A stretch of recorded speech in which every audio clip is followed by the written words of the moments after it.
안녕하세요. 피부가 알고 싶다의 닥터성입니다. 이번에는 흉터가 잘 생기는 경우, 어떤 경우에 흉터가 잘 생길까?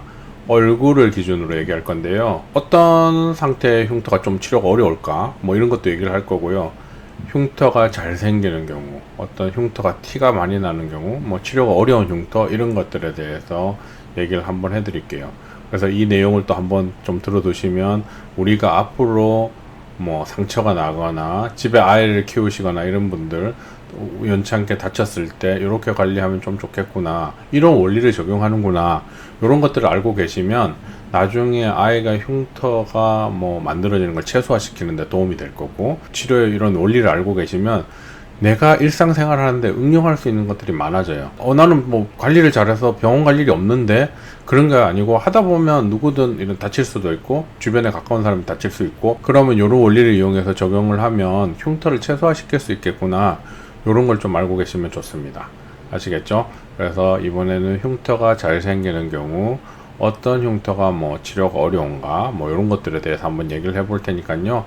끝까지 시청해 주시면 큰 도움이 되리라 생각됩니다. 시청 끝까지 부탁드릴게요. 흉터가 잘 생기는 경우, 흉터가 잘 만들어지는 경우, 또는 뭐 흉터가 눈에 잘 띄는 경우, 뭐 이런 게 다 같은 말인데요. 뭐 비슷한 경우라고 보시면 돼요. 그러면 흉터를 설명할 때 주로 우리가 어떤 걸 가지고 처음에 기준점을 잡는가, 이런 것도 중요한데, 아주 과거에는 랑게르선이라고 해서 1850년도에 랑게르라고 하는 호주의 의사 선생님이 죽은 사체에다가 송곳을 막 찔렀더니, 송곳을 찌르면 그 사체의 구멍이 그 송곳 모양으로 동그랗게 이렇게 생길 거라고 생각을 하고 찔렀는데, 찌르고 보니까 그 동그랗게 찍히는 게 아니고 이렇게 약간 뭐랄까 방추형, 그러니까 약간 럭비공 모양 형태로 생기는 거예요. 이거 뭐야? 그래서 그 방추형이 나타나는 형태로 생기는 모양을 따라서 선을 쫙 그렸어요. 그걸 가지고 랑게르 선이라고 하고요. 이걸 뭘 의미하냐면 우리의 진피 하부, 즉 망상 진피, 렉테큘러 더미스라고 하는데요.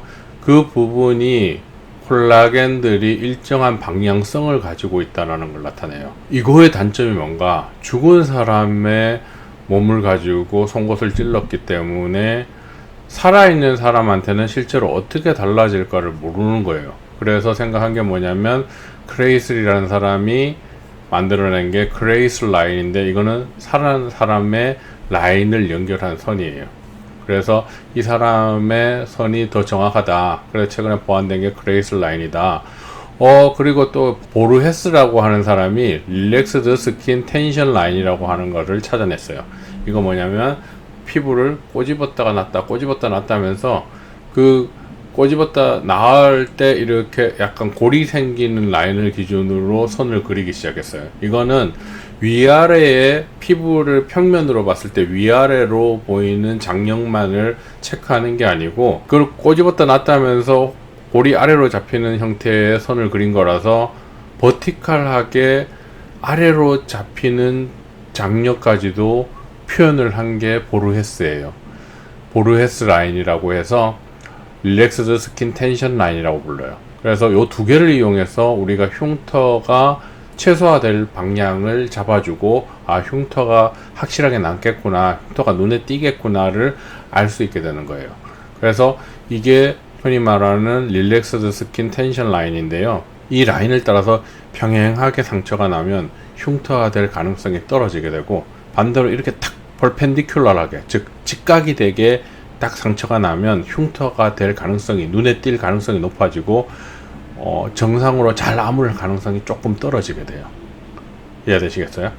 그래서 요 두 개의 라인을 가지고 이 사람은 흉터가 잘 생길지 안 생길지 상처가 어느 정도 예측할 수 있고, 그래서 우리가 요 두 개의 라인을 이용해서 우리가 흔히 말하는 인시전 넣는다 그러죠. 우리가 개복 수술 같은 거 할 때 몸에 이런 라인을, 거기에 라인에 맞춰서 우리가 절개를 하는 거, 그게 일반적으로 요 라인을 따라서 하는 거예요. 우리 쌍꺼풀 라인도 요 라인을 따라서 이렇게 하면 그나마 흉터가 평행하게 되니까 흉터가 덜 남게 되는 거겠죠. 그래서 우리가 상처의 형태가 선형으로 이렇게 예쁘게 상처가 나면 흉터가 생길 가능성이 좀 떨어지게 되는데, 막 이 경계 라인, 마진이 불규칙적으로 울퉁불퉁하면 이게 흉터화될 가능성이 높게 돼요. 그리고 뭐 흉터가 이렇게 잘리는 거라, 이렇게 상처가 이렇게 난 경우, 그걸 뭐라 하냐면 플레분드라고 하는데요. 플레분드는 문제가 뭐냐면 피부의 장력이 일정한 방향으로 딱 잡히는 게 아니고 둥글게 이렇게 잘려 있으니까 장력이 막 다른 방향으로 각각 잡히니까 피부가 재생되면서 올라올 때 장력의 방향이 제각각인 거예요. 그러니까 흉터의 모양이 잡히는데 오래 걸리고 치료도 오래 요구되는 거예요. 플레분드라는 게 뭐 곡선으로 생긴 상처 이런 걸 얘기하겠죠. 그래서 근육 움직임이 많은 곳에 생긴 상처는 흉터가 될 가능성이 높아요. 어떤 부분이에요? 요런데 부분은 우리가 말을 이렇게 계속 할 때마다 움직이잖아요. 그래서 이런데 상처가 나면 흉터가 될 가능성이 높아지게 돼요. 우리가 딱 맞게 봉합을 했어도 움직일 때마다 근육이 계속 움직여서 그 붙인 피부에 장력이 계속 작용해서 움직여요. 그러면 어떻게 돼요? 그 부분이 흉터가 될 가능성이 높아진다. 그 다음에 마른 사람에게 생기는 상처도 흉터가 될 가능성이 높아져요. 제가 예전에 다른 영상 같은 데서 몇 번 설명을 했는데, 우리가 진피 하부에 있는 서브큐, 피하지방에 있는 지방세포가 섬유화세포로 전환이 일어나고, 때로는 섬유화세포가 시간이 지나면서 지방세포로 전환이 일어나고, 이게 계속 전환됐다가 상태에 따라 해줘야 되는데, 많은 사람들은 상대방으로 그런 지방세포의 중성지방 양이 너무 적어서 이 일을 하는 양이 적어져요. 그래서 상대적으로 마른 사람들은 같은 상처에 대해서 흉터가 될 가능성이 높다라고 생각을 하면 되고, 붉은 피부도 상처가 나면 흉터가 될 가능성이 높은데요, 염증이 덧나거나 할 가능성이 높아지게 되고, 붉은 피부는 안에 혈관이 많아 갖고 볼륨을 차지하고 있는 혈관들이 압력을 계속 유지하고 있어요. 그러니까 피부 밖으로 압력을 밀어내니까 피부 밖에 텐션이 생기는 거죠. 그러면 그 피부가 약간 단단하게 딱딱하게 변하게 돼요. 왜냐하면 일반적인 섬유화세포가 활동하는 것처럼 활동하는 게 아니고, 뭐 근섬유화세포의 전환도 많이 생기게 되고, 안에 일반적으로 분비되는 사이토카인도 정상적이지 않게 좀 다른 식으로 비율도 다르게 분비되고, 더 많은 뭔가 다른 이상한 피부에 안 좋은 그런 사이토카인들이 많이 분비되게 돼요. 그러면 당연히 회복이 느려지고 피부 재생력이 떨어질 수밖에 없겠죠. 또 하나 뭐가 있어요? 피지선이 많고 모공이 넓은 피부에 상처가 나면 당연히 흉터가 될 가능성이 높아져요. 왜 그러겠어요? 이런 피부는 장력이 높기 때문에 피부가 재생될 때 피부가 정상적으로 양이 차지 않고 적게 차고 단단한 피부가 차고 뭔가 느려요. 그래서 코 같은 데 상처가 나면 어떻게 돼요? 당연히 흉터가 될 가능성이 높아지게 되는 거예요. 그래서 이런 경우에 흉터가 잘 생긴다, 그리고 이런 라인에 평행하면 덜 생기는데 직각으로 상처가 나면 흉터 될 가능성이 높다라고 생각해야 돼요. 이 흉터가 되는 걸 최소화시켜 주려면 어떻게 해야 되냐면, 장력이 최소로 걸리게 해줘야 돼요. 이 평행하게 걸리고 상처가 나게 됐거나, 또는 어떻게 돼요? 장력이 걸려도 그 장력의 양이 최소화되게 할 방법이 없으면 일정한 양이 걸리게 해줘야 돼요. 이쪽은 더 센 양이 걸리고 이쪽은 약하게 걸리고 이쪽은 센 양이 걸리면 문제는 어떻게 돼요? 또 그 부분은 비효성 반응이 생기는 거예요. 그 한 예로 RSTL 이 라인에 이렇게 직각으로 나게 되면 어떻게 돼요? 여기하고 여기 피부하고 장력이 다르게 작용되는 거예요. 그 봉합 절개 라인을 기준으로. 그러면 당연히 비효성 반응이 생길 가능성이 높게 되고, 눈에 더 튀는 흉터가 생기게 돼요. 우리가 이런 장력 때문에 어떤 우리가 치료 중에 적용하는 원리가 또 어떤 게 있냐면, 봉합사 제거. 우리가 상처가 나거나 째졌을 때 실로 꼬매죠. 그러면 이걸 푸는 걸 생각해 보셔야 돼요. 장력이 있는 곳은 당연히 어떻게 돼요? 그게 잘 안 붙을 테니까 그 봉합사를 빼는 시기가 늦어져야 돼요. 그게 대부분 어디예요? 이 손가락 같은 데 손 꼽히면 어떻게 돼요?